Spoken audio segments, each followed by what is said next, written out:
Hi everyone, just been acutely aware about the lack of videos that I've done this week, just trying to not be too lazy, so I thought I'd do a quick vlog post and try and show you what I've all been doing this week.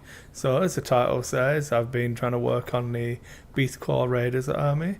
We are having a Warhammer Age of Sigmar matched play day tomorrow, so I wanted to get as much progress done. I don't like fielding stuff I've not even tried to paint, so they're not finished by any means, but I thought I'd show you. I'll link the video to the army list that I came up with, so that'll be in the description below, and I'll stick a card on this as well, so it should come up in the corner somewhere for you.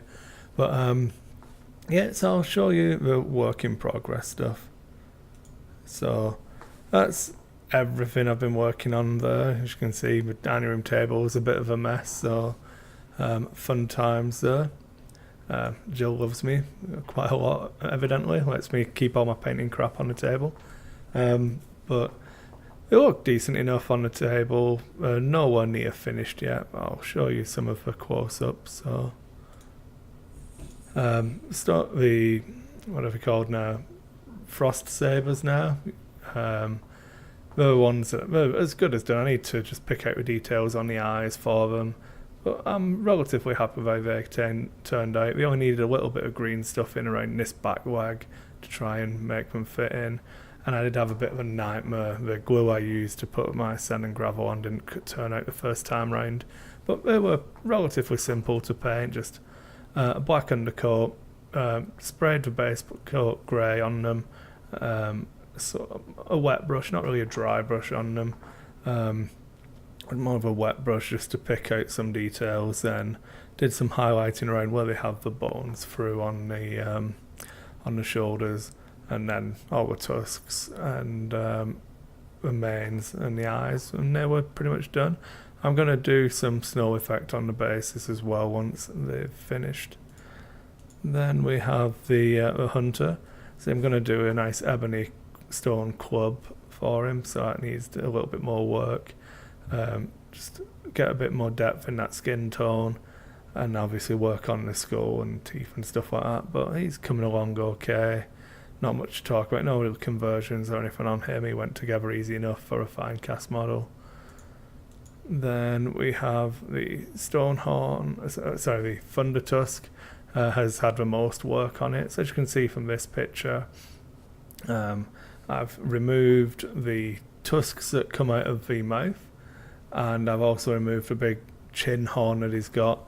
I've resculpted the jawline and given him just a normal set of teeth, and then just added fur around the chin area to fill in the hole of where I'd snipped that out. I just feel it makes it look a little bit less comic.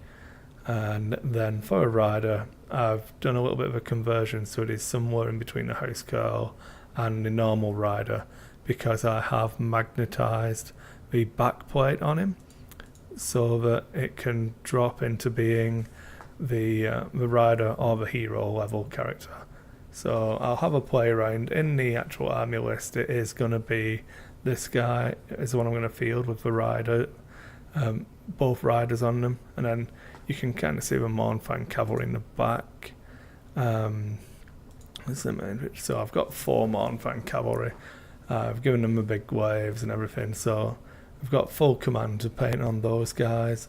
And then I'm not 100%, I've got 4 more of them for my larger army. I don't know if I'm going to do it just so I can do one big unit of 8, because I don't feel like you always need to have the command anyway. I know that it doesn't cost you any more points in Age of Sigmar, but I like the idea of having a big chunky unit of 8 of them. So I might magnetize a second standard bearer and musician, but I'm not 100% how I'm going to go about that yet. I'll need to play around with magnets and see how that works. But yeah, the other thing, I did touch on it, but magnetizing that guy was a little bit of a nightmare. Just trying to get the correct positioning. No, wrong picture. So just on that right hand plate, you can see there, just on the right shoulder of Undertusk. I've got a magnet in that position, and then in the opposite corner is where I've drilled in another magnet, and that holds that plate perfectly well.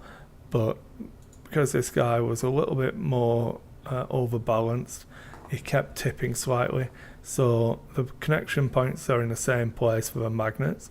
But then I drilled a little pinhole and put it in there. I do have some work in progress shots, and I'll try and do another video once the army's actually finished where I'll show all the different ways of how I've done these actual conversions, in case anyone's interested. And if you are interested in this kind of video, leave some comments, and what I'll do is I'll try and do more stage by stage photographs, maybe even some time-lapse stuff. I've not tried to set up a specific area in the basement to actually shoot these kind of videos yet, but if it's stuff that you guys would like to see, I'm more than happy to try and do that kind of stuff. So let me know in the comments, and thanks for watching the video, guys. I'll obviously take some photographs, try and get some videos of the games tomorrow. Hopefully I'll get them on the table and we can see how it goes. But cheers everyone, and see you later.